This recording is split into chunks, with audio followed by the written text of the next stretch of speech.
بسم الله الرحمن الرحيم انتہائی قابل اکرام راجہ فاروق محمود صاحب، پرنسپل صاحبہ، اسٹیج پر تشریف رکھنے والے سردار عنایت صاحب، حاضر میں بھول گیا ہوں صاحب، اس کے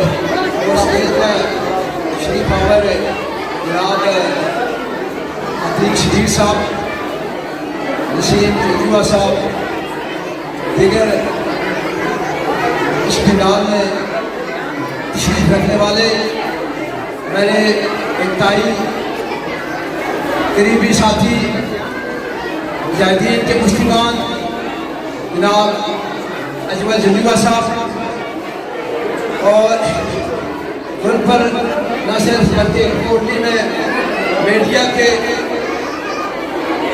بیتاب بادشاہ جناب چودھری ندیم صاحب،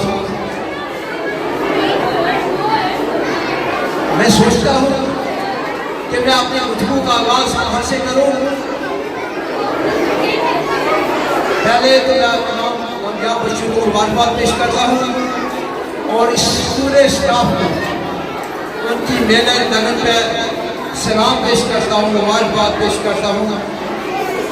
میں واقعہ سناتا ہوں کہ میں سوچ رہا تھا کہ اللہ نے خالد بھائی سے تو بڑا کام لینا ہے۔ آج سے 20-25 سال پہلے کا واقعہ ہے، میں خالد صاحب، ارشد بھائی، اسحاق بھائی، ہماری ذمہ داری لگی اہل وسیب ہے کہ ہم نے ادھر ایک مورچہ نکالا ہے کہ نکیال بارڈر پہ ہم مورچہ نکال رہے تھے تو انڈین آرمی نے وہاں ایک بم مارا۔ وہ خالد بھائی نے پوری دیکھ لیا، لیکن اللہ کے فضل و کرم سے وہ پھٹا نہیں ہے۔ انہوں نے کہا کہ جلدی کریں یہاں سے بھاگے کہ انڈین آرمی کو پتہ چل گیا ہے تو ابھی ہم بشانی کرنے والی ہے۔ آپ یقین مانیں کہ تقریباً 102 منٹ، 1 یا 2 منٹ کا ہم نے اس جگہ چھوڑ دی تو انڈین آرمی نے وہاں پر اتنا بم برسائے کہ سوچ بھی نہیں سکتی۔ اور وہاں میں سوچ رہا تھا کہ واقعی خالد بھائی کی وجہ سے ہم بس کے اللہ نے اسے بڑا کام لینا ہے، اور الحمدللہ آج میں دیکھ رہا ہوں کہ واقعی ریاضیز فاؤنڈیشن نے خالد بھائی کا انتخاب کر کے ایک بڑا کام کیا، ایک لائق آدمی کو اپنی جگہ ایسی جگہ سلیکٹ کیا جو نہ صرف بچوں کی تعلیم و تربیت بلکہ معاشرے کے لیے ایک اہم فرد بنے گی انشاءاللہ۔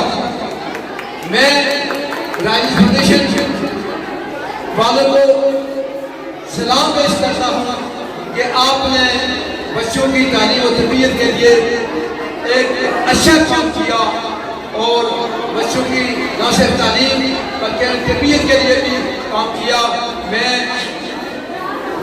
آقا صلی اللہ علیہ وسلم کے واقعہ سناتا ہوں کہ اللہ کے نبی صلی اللہ علیہ وسلم ان کے اندر کتنا علیم طبع تھے، کتنے صابر تھے۔ ایک مائی جو کہ سامان اٹھا کر جا رہی تھی تو آقا صلی اللہ علیہ وسلم اس کے پاس کیا، اسے سامان اٹھا کر جانے لگے۔ پوچھا مائی کہاں جا رہی ہو؟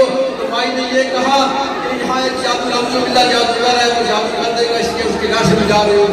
تو وہ کچھ خلفات کہہ رہی تھی، آقا صلی اللہ علیہ وسلم بڑی تعمل دانی سے وہ سن رہے تھے۔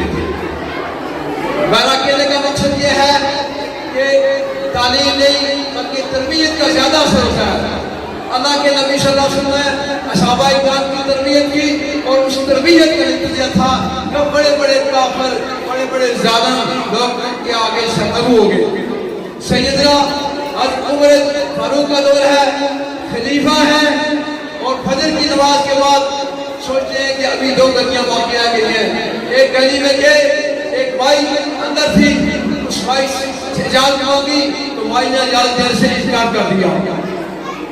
انہوں نے عرض کی کہ بھائی مجھے اندر آنے دو۔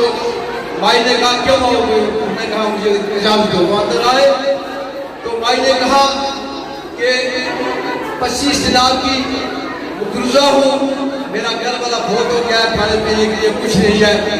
تو ہمارا جو سربراہ ہے، ہمارے جو خلیفہ ہے، انہیں اس چیز کی کوئی علم نہیں ہے. تو انہوں نے فرمایا آپ نے خلیفہ حضرت عمر فاروق کو بتایا نہیں ہے. تو اس بھائی نے کہا کہ کس طرح بتاؤں، انہیں خود خبر نہیں ہے، انہیں خود خبر ہونا چاہیے. تو 27,000 مربع میل کے سربراہ 17 پیون پہنے ہوئے وہ وہاں سر جگائے ایک مائی کی بات 10 باتیں سن رہے تھے. یہ ہے ہمارا اسلام، یہ ہے ہمارا دین جو ہمیں تربیت دیتا ہے کہ اس طرح کے صبر کریں، برداشت کریں تاکہ آئندہ معاشرے میں کامیابی ہو. مجھے پتا ہے کہ وقت زیادہ بیت چکا ہے، اس لیے آپ سارے تنگ ہیں. میں ایک بات آپ کے ساتھ ہوں، حضرت حمزہ رضی اللہ تعالیٰ اس تربیت میں شامل تھی.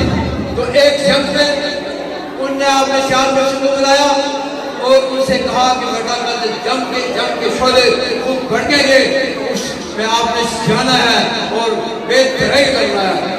ایک بیٹا گیا، لڑتے لڑتے اللہ کی راہ میں شہید ہو گیا. دوسرا تیسرا، جب چوتھا شہید ہوا تو وہ پریشان ہو گئی.